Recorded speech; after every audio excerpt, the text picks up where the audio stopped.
Hallelujah. सभी मसीह भाई बहनों को यीशु मसीह के नाम में मेरा वंदन है। प्रभु ने फिर से हमें एक सुंदर अवसर मौका प्रदान किया कि उसकी उपस्थिति में बैठकर हम उसके वचनों के द्वारा मनन करने पाएँ और कुछ सीखने पाएँ। प्रभु का आगमन नज़दीक है, इसलिए हम ज़्यादा से ज़्यादा प्रभु के वचन को आज के दिन में मनन करना चाहिए, क्योंकि चारों तरफ हम जो माहौल देख रहे हैं, वातावरण देख रहे हैं, उससे हमें ये संकेत मिलते हैं कि प्रभु का आगमन कभी भी हो सकता है। तो हमें तैयारी कैसे हम कर पाएंगे? तैयारी हम वचन के अनुसार कर पाएंगे। तो आज हम थोड़ा वचन के अनुसार थोड़ा देखेंगे कि प्रभु के आगमन के लिए हम किस तरह से तैयारी कर सकते हैं और कैसे अपने आप को वो 5 कुँवारियों के जैसे वो 5 कुँवारियाँ तैयार थी और जो मूर्ख थी वो किस तरह से तैयारी करके रही थी। क्या हमारी तैयारी वो 5 समझदारों की जैसी है या मूर्खों की जैसी? आज थोड़ा सा हम वचन के अनुसार थोड़ा देखेंगे। प्रकाशित वाक्य 11 का 1 से 7 तक पहले हम पढ़ेंगे थोड़ा।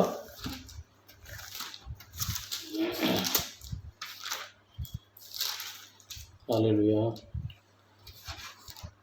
फिर मुझे नापने के लिए एक सरकंडा दिया गया और किसी ने कहा, उठ, परमेश्वर के मंदिर और वेदी और उसमें उपासना करने वालों को नाप ले, पर मंदिर के बाहर का आंगन छोड़ दे, उसे मत नाप, क्योंकि वह अन्य जातियों को दिया गया है और वे पवित्र नगर को 42 महीने तक रौंदेंगे। मैं अपने 2 गवाहों को यह अधिकार दूंगा कि टाट ओढ़े हुए 1260 दिन तक भविष्यवाणी करें। ये वे ही जैतून के 2 पेड़ हैं और 2 दीवट हैं जो परमेश्वर के प्रभु के सामने खड़े रहते हैं। यदि कोई उनको हानि पहुंचाना चाहता है तो उनके मुंह से आग निकलकर उनके बैरियों को भस्म करती है, और यदि कोई उनको हानि पहुंचाना चाहेगा तो अवश्य इसी रीति से मार डाला जाएगा। उन्हें अधिकार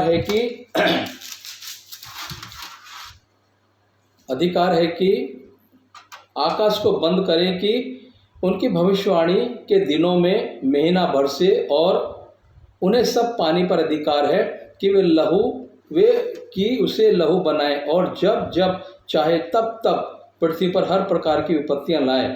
जब वे अपनी गवाही दे चुकेंगे तो वह पशु जो अथाह कुंड में से निकलेगा उनसे लड़कर उन्हें जीतेगा और उन्हें मार डालेगा। आइए वचन के लिए प्रार्थना करेंगे। धन्यवाद मसीह, धन्यवाद रजा, ये सुंदर समय के लिए हम आपको धन्यवाद करते हैं प्रभु जी। पवित्र वचन के द्वारा प्रभु आपने हम सबसे बातचीत की, उसके धन्यवाद करते प्रभु। ये वचन आपका है प्रभु, सेवका ही आपकी, सब कुछ आपका है प्रभु। मुँह मेरा हो, शब्द आपकी ओर से होने पाए। मैं नहीं, मुझ में होकर आप बातचीत कीजिए राजा। सारी बातों के लिए मान, महिमा, आदर, गौरव आपको ही मिलने पाए। सब कुछ प्रभु यीशु मसीह के नाम में मांगते हैं, आमीन आमीन। जैसे यहाँ पर हम 11 वचन में देख रहे हैं, आज हर जगह भविष्यवाणी का दौर चला हुआ है। प्रभु का आगमन तो निश्चित होना है, उसके पहले बहुत कुछ होना बाकी है अभी, और होगा। जो अब हो रहा है उससे भी कहीं अधिक होना भी बाकी है। लेकिन हम किस तरीके से उसकी तैयारी कर रहे हैं, संसारिक तौर पर क्या आत्मिक तौर पर?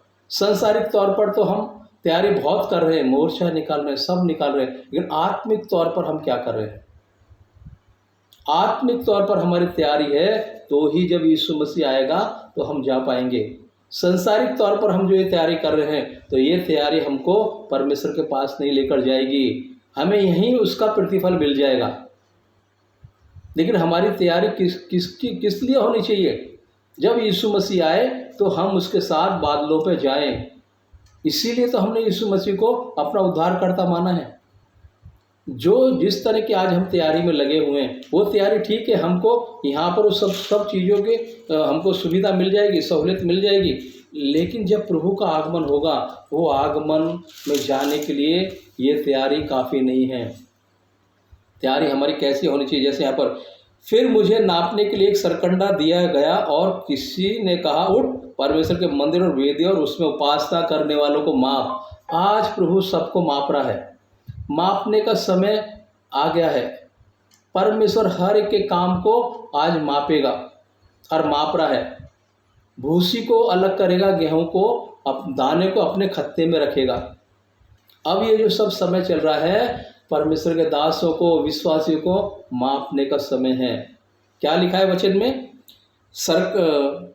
नापने के लिए एक सरकंडा लिया गया और किसी ने कहा, उठ, परमेश्वर के मंदिर और वेदी और उसमें उपासना करने वालों को माप। हम रात चर्च में जा रहे हैं, प्रार्थना भी कर रहे हैं, सब कर रहे हैं, लेकिन हमारा प्रभु सब एक एक चीज को देख रहा है और अपने माप से वो माप रहा है। क्या सच में हम आत्मिक तौर पर ये सारी लड़ाई लड़ रहे हैं या सांसारिक रीति पर? मंदिर में उपासना करने वालों को मापेगा। हम चर्च में उपासना कर रहे हैं, वचन खड़े होकर बोल रहे हैं, भविष्यवाणी भी कर रहे हैं, प्रार्थना से लोग चंगे भी हो रहे हैं, प्रभु सब माप रहा है। कितना हम सांसारिक बातों को लेकर चल रहे हैं, कितना आत्मिक बातों को। आज हम जो लड़ाई लड़ रहे हैं, आत्मिक तौर पर लड़ रहे हैं कि सांसारिक तौर पर? क्योंकि सांसारिक तौर पर ठीक है, हमें विजय मिल जाएगी, लेकिन सांसारिक तौर पर की हुई लड़ाई हमको परमेश्वर के साथ में नहीं लेकर जाएगी। हमारा युद्ध किससे है? मांस और लहू से क्या? अंधकार की सेनाओं से। और उससे कब जीता जाएगा? आत्मा के हथियारों से। हमारे जो आत्मिक हथियार है, ये जो मोर्चा, ये सब आत्मिक हथियार हैं क्या? तो ये सारी चीज़ें आज हमको ध्यान रखना है। मसीह लोगों को कष्ट काल का समय शुरू हो गया है, इसमें कोई दो राय नहीं है, और इसमें से गुजर कर ही हमको सिद्धता को जाना पड़ेगा। कोई ये बोले नहीं, मैं उसके पास जाके लेटर दे दूंगा, सब ठीक हो जाएगा, दुख उठाना पड़ेगा। अभी 2 गवाह बाकी है, उनको मारा जाएगा, फिर वो तीसरे दिन जी उठेंगे, अभी बहुत कुछ होना बाकी है। थोड़ा सा हुआ है, हम विचलित होने लगे हैं, इतना हल्ला करने लगे हैं, लेकिन हम एक बार भी अपने आप को घुटने पर आकर, वो परमेश्वर, वो राजाओं का राजा, जो राजा को राज्य देता है, वो राज्य ले भी लेगा। वो नबूकदनेस्सर राजा को एक दिन में घुटने पर लेकर आया वो। क्यों? वो राज्य में ऐसे प्रार्थना करने वाले लोग थे, दानियेल, शद्रक, मेशक, उनकी प्रार्थना को परमेश्वर सुना, और राजा खुद रात भर सोया नहीं। वो आकर खुद पूछ रहा है, दानियेल क्या हुआ? जिस परमेश्वर की तुम उपासना करते हो वो तुम्हें बचाया कि नहीं? कि दानियेल का क्या जवाब था? उसके पहले जब पूछा था, अगर हमारा परमेश्वर हमको नहीं भी बचाएगा तो भी हम तेरी खड़ी कराई हुई मूर्ति को नमन नहीं करेंगे। चाहता तो समझौता कर सकता था, वो गद्दी जो उसको मिला हुआ था, ओहदा बरकरार रख सकता था, लेकिन उसने राजाओं के राजा की बात को माना। जैसे यहाँ पर हम देख रहे हैं, पर मंदिर के बाहर का आंगन छोड़ दे, उसे मत नाप, क्योंकि वह अन्य जातियों को दिया गया है और वे पवित्र नगर को 42 महीने तक रौंदेंगे। 42 महीने तक रौंदेंगे। वो अन्य जातियों को दिया गया है, वो अपनी मर्जी से नहीं कर रहे हैं, उनको अधिकार दिया गया है परमेश्वर की ओर से। एक दिन परमेश्वर के यहाँ कितने बराबर है? 1000 के दिन। तो 42 दिन तक वो बाहर जो है उनको रौंदेंगे। जैसे यहाँ पर लिखा है, पर मंदिर के बाहर का आंगन छोड़ दे, उसे मत नाप, क्योंकि वह अन्य जातियों को दिया गया है और वे पवित्र नगर को 42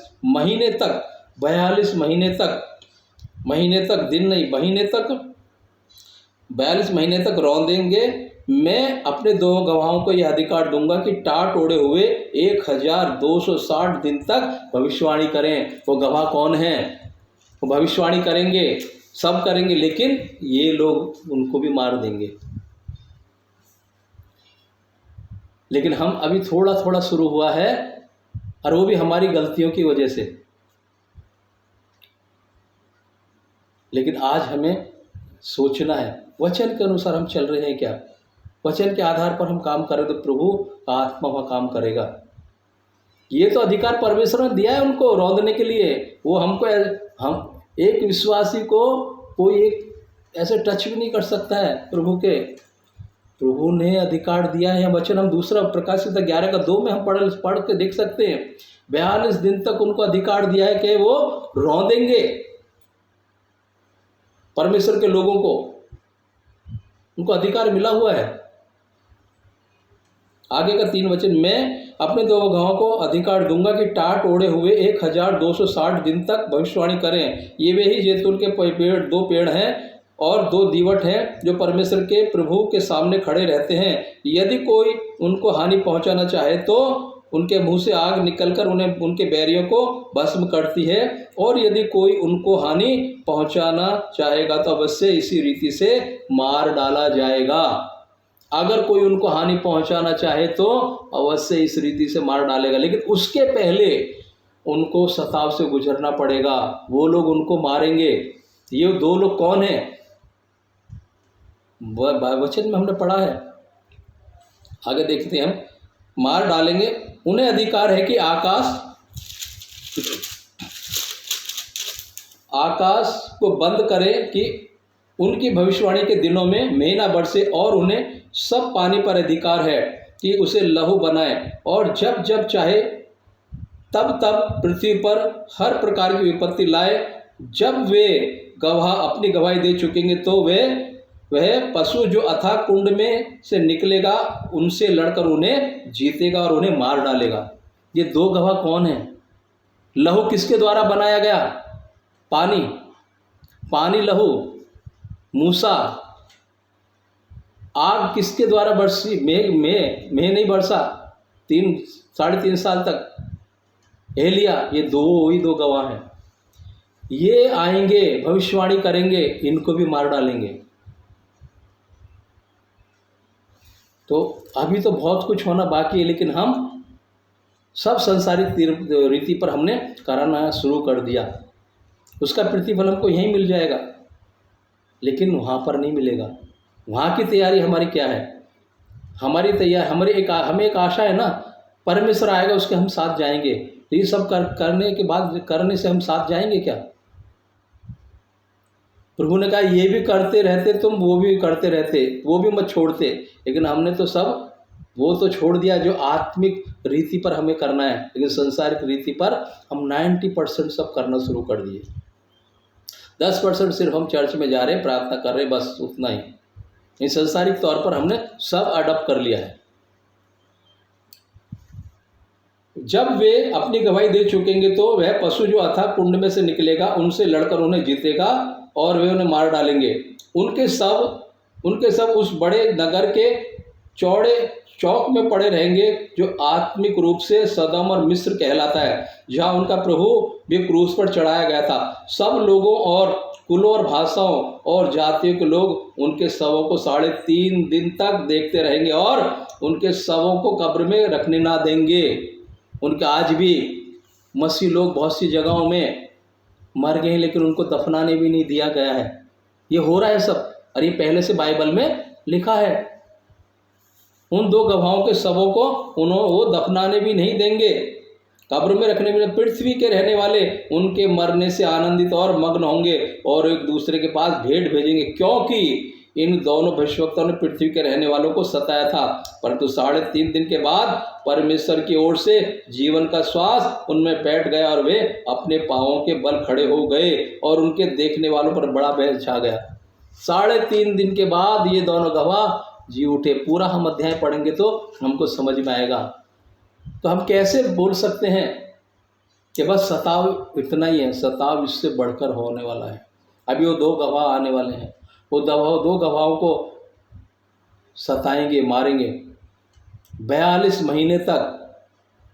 दिन नहीं, 42 महीने तक अन्य जाति यरूशलेम को रौंदेंगे और उसके बाद में 2 गवाह के परमेश्वर की ओर से आएंगे। एक दिन परमेश्वर के यहाँ 1000 दिन के बराबर है, तो कितना हो गया? हम हिसाब लगा कर देख सकते हैं। तो हमको क्या करना चाहिए? आत्मिक तौर पर कैसी हमारी तैयारी होनी चाहिए? संसारिक तौर पर तो हम बहुत कर रहे हैं, लेकिन आत्मिक तौर पर, क्योंकि हमें कहाँ जाना है? ये तो हमारा परदेश है। हमारा देश कहाँ है? सियोन। तो वहाँ जाने के लिए हमारी तैयारी कैसी है? ये तैयारी काफ़ी है जो आज कल हम कर रहे हैं। ये तैयारी काफ़ी नहीं है। एक वचन हम देखेंगे, ये एजकेल 40:3। हालेलुया।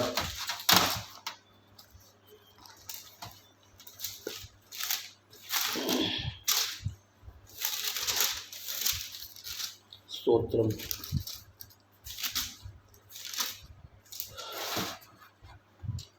यहेजकेल 40:3।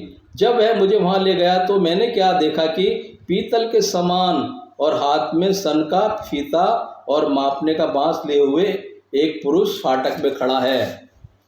एक पुरुष मापने के लिए फाटक में खड़ा है। परमेश्वर के यहाँ जाने से पहले हमको मापा जाएगा।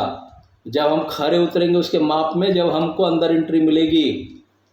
क्या हमने ऐसा कुछ किया है कि हमको वहाँ पर एंट्री मिलेगी वो फाटक में? जब हमको हमारे सारे कामों को मापा जाएगा वो माप में हम खरे उतरेंगे क्या? वो पैमाने में हम खरे उतरेंगे क्या? तो ही वो फाटक से हम अंदर जा पाएंगे।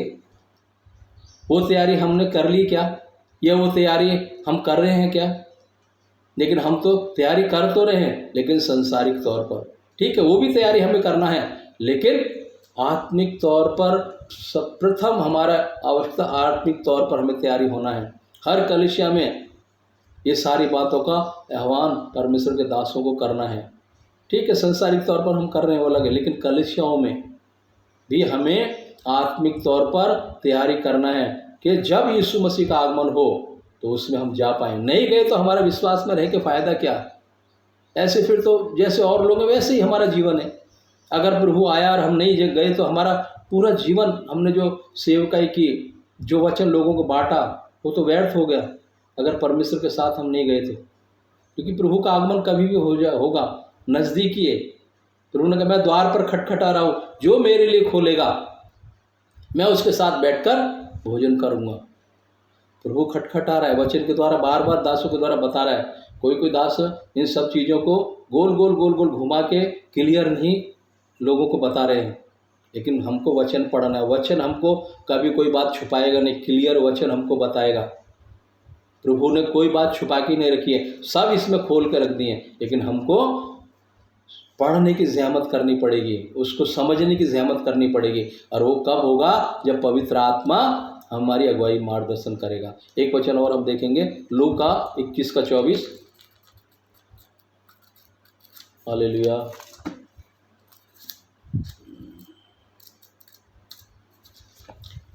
स्तोत्रम।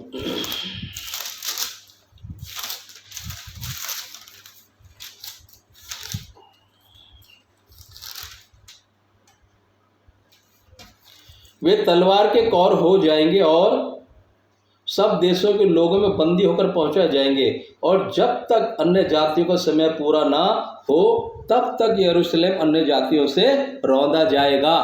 जब तक अभी अन्य जातियों का समय है, हमारा समय नहीं आया अभी।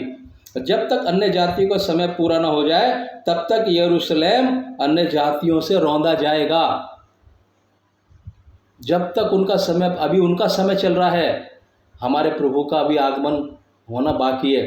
जब प्रभु का आगमन होगा तब हमारा समय आएगा, तब वो हमारी ओर से युद्ध लड़ेगा और गेहूं को खत्ते में जमा करेगा और भूसी को उड़ा देगा, फटक देगा। क्योंकि आज जो है अन्य जाति को समय है, तो हमें वचन के आधार पर हमें अपने आप को ढाढ़स बांधना है, धीरज रखना, विचलित नहीं होना है। विचलित होकर हम कुछ कदम ऐसे उठा रहे हैं जो संसारिक लोग भी नहीं कर रहे हैं, वो भी सोच समझ के करते हैं। उनसे हमें ठीक है बेनिफिट तो मिलेगा, ऐसा नहीं मिलेगा, लेकिन वो बेनिफिट से आप यहीं पर रहोगे, उसका प्रतिफल यहीं मिलेगा। प्रभु के साथ में वो आपको जाने के लिए काफ़ी नहीं है। हमको ये सारे वचन पढ़ना है, आज सारे वचन मनन करने की हमें ज़रूरत है। रेवलेशन पूरा हम ठीक से पढ़ना है आज, और परमेश्वर के दासों को भी खुलकर कलीसियाओं में ये सब बताना है, कुछ छुपाना नहीं है। अगर छुपाया है तो परमेश्वर उनसे भी पूछेगा, उनको भी छोड़ेगा नहीं। या उनके बताने के बाद अगर लोगों ने नहीं सुना है तो वो उनसे पूछेगा, फिर मेरे दास ने तो तुझे बताया, तूने फिर इसका विश्वास क्यों नहीं किया? उनसे पूछेगा। पूछना दोनों से ही है। जो मुर्दे हैं वो भी जिएंगे, जिन्होंने परमेश्वर के लिए काम किया और सताए गए और मार डाले गए, वो परमेश्वर के पुनरुत्थान के भागी होने के लिए जिएंगे। और जिन्होंने गलत काम करके दारू पी के एक तो दंड के लिए उनका भी पुनरुत्थान होगा, वो भी जी उठेंगे, लेकिन किसके लिए? दंड के लिए। तो आज हमें कैसे चलना है, कैसे अपने जीवन को परमेश्वर के हाथ में सौंपना है। सांसारिक रीति पर हम बहुत कुछ आजकल कर रहे हैं, लेकिन आत्मिक रीति पर हमें क्या करना है, आज हमें वचन के अनुसार चलने की आवश्यकता ज़रूरत है। एक वचन और हम देखेंगे, दानियल 7:25।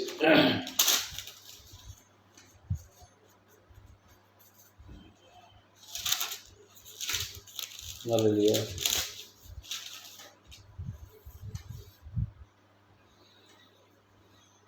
और वह परमप्रधान के विरुद्ध बातें कहेगा और परमप्रधान के पवित्र लोगों को पीस डालेगा और समयों और व्यवस्था के बदल देने की आशा करेगा, वरन 3.5 काल तक वे सब उसके वश में कर दिए जाएंगे।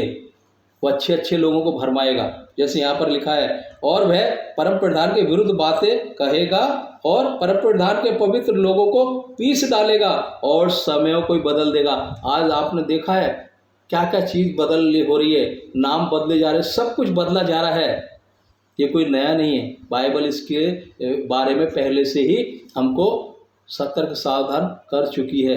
परमेश्वर जो आज हो रहा है, परमेश्वर ने 2026 साल पहले बाइबल में दर्ज कर दिया है, पवित्र आत्मा के द्वारा, अपने सेवकों के द्वारा।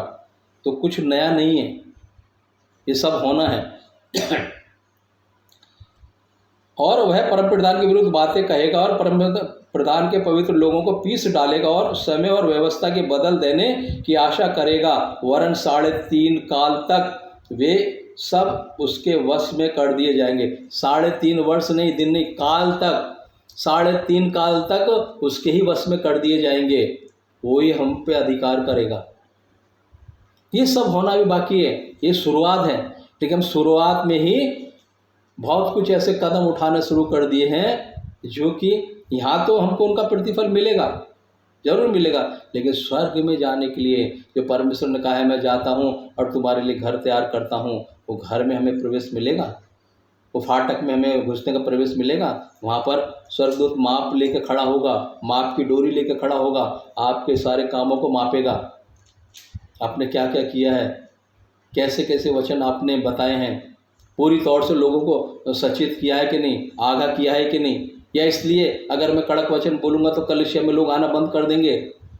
जिसको जाना है वो वैसे भी जाएगा, लेकिन आपका वचन बोलने से हो सकता है एक आत्मा प्रभु के लिए बच जाए। भूसी है वो जाएगी, वो रुकेगी नहीं। गेहूँ जो नीरा दाना है वो कहीं नहीं जाएगा, वो नीरा दाने को तो हम संभालना है, लेकिन हम भूसी के लिए नीरा दाना को भी हम अवॉइड कर देते, अनदेखा कर देते। तो हमको वचन जैसे है वैसा का वैसा बोलना बहुत ज़रूरी है, उसमें कुछ मिलावट नहीं करनी है। ऐसे जैसे यहाँ पर 25 में, और वह परम प्रधान के विरुद्ध बातें कहेगा और परम प्रधान के लोगों को भी पीस डालेगा और समय और व्यवस्था के बदल देने की आशा करेगा, वरन 3.5 काल तक वे सब उसके वश में कर दिए जाएंगे। 3.5 काल तक अभी जो सब चल रहा है ये होगा, इससे भी बढ़कर होगा, उसमें कोई चिंता की बात नहीं है, लेकिन हमें तैयारी करना है आत्मिक तौर पर। एक वचन और पढ़ेंगे हम, योना 3:5। हालेलुया।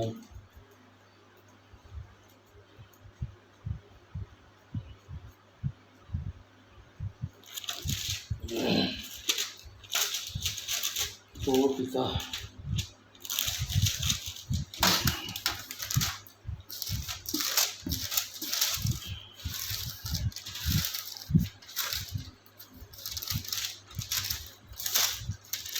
हालेलुया।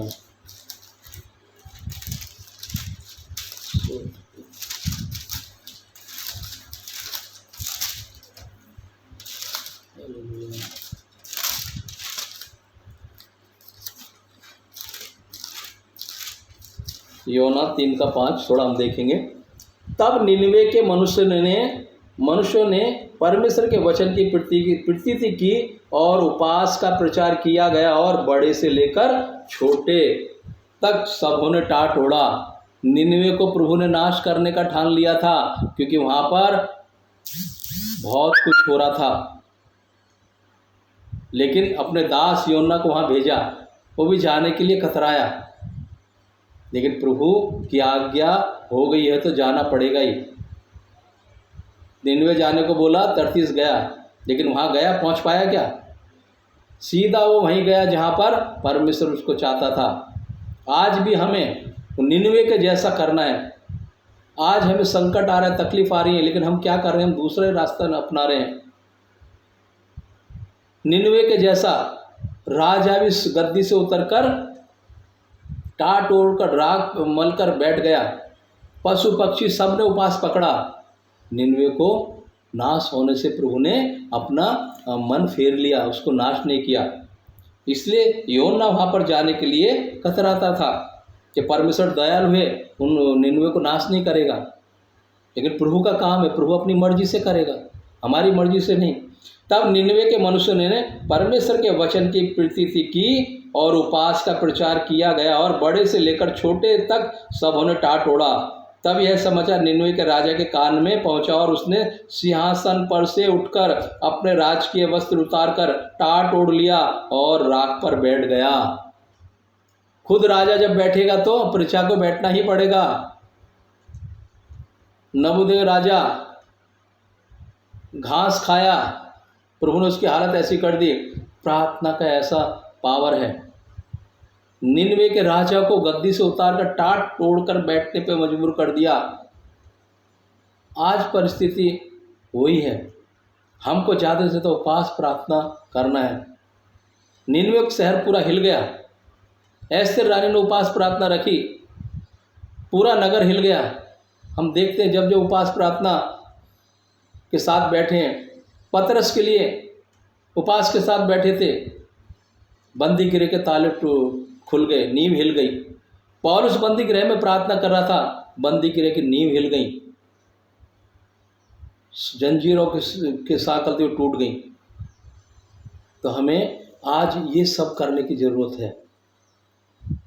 क्या हम ये सब कर पा रहे हैं? क्या कर रहे हैं? तो प्रभु जरूर प्रार्थना को उत्तर देगा, आशीष करेगा। जितनी भी दास दासी गरीब बातों का प्रचार कर रहे हैं कलीसियाओं में, हमें ठीक है, संसार में हम रहे, सांसारिक तौर पर हम जो कर रहे हैं ठीक है, लेकिन हमें आत्मिक तौर पर भी युद्ध लड़ना बहुत ज़रूरी है।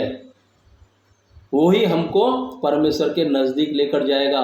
जब प्रभु का आगमन होगा तब उसमें हम जा पाएंगे। वो मापने की डोरी में हम सही बैठ पाएंगे। जैसे एक घर बनाने वाला मिस्त्री वो लंबा लगाता है, ईंट इधर उधर है कि नहीं वो लंबे में मालूम पड़ जाती है। अगर है तो ठोक ठाक के उसको ठीक करता है, लेवल में लाता है। आज प्रभु हमको भी वो लंबा लगा रहा है, ठोक ठाक के लेवल करने का प्रभु ने काम शुरू कर दिया है।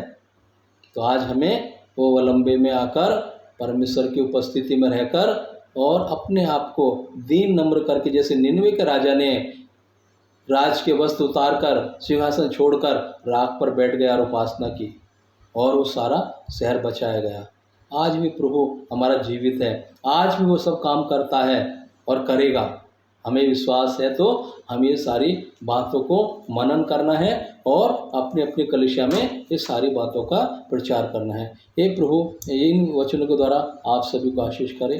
आइए हम छोटी सी प्रार्थना करके समाप्त करेंगे। धन्यवाद मसीह, धन्यवाद रज, धन्यवाद रज, धन्यवाद रजा।